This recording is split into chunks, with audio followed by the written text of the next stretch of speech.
Voina chuan guitar lesson thar kan zir ho lenga voina kan zir ho le tur chu intong le nge yang o ti hla kha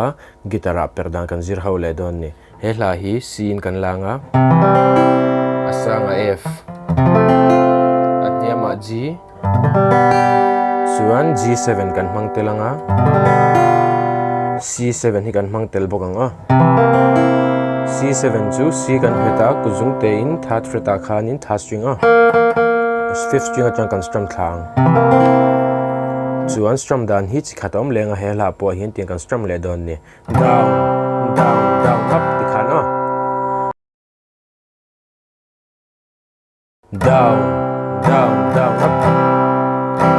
kan wang khopui bela ching khwal li ram chan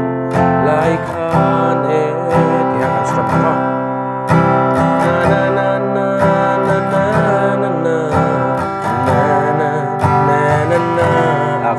amowa takhanin G7 a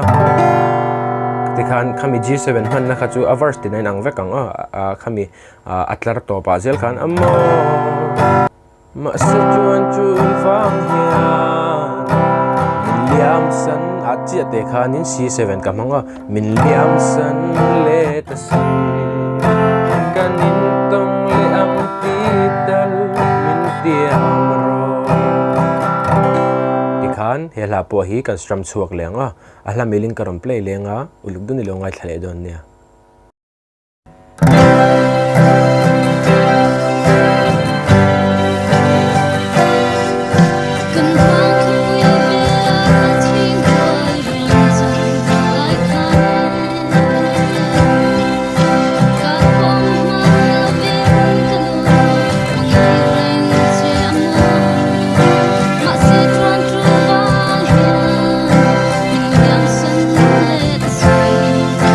Kan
lung muang tin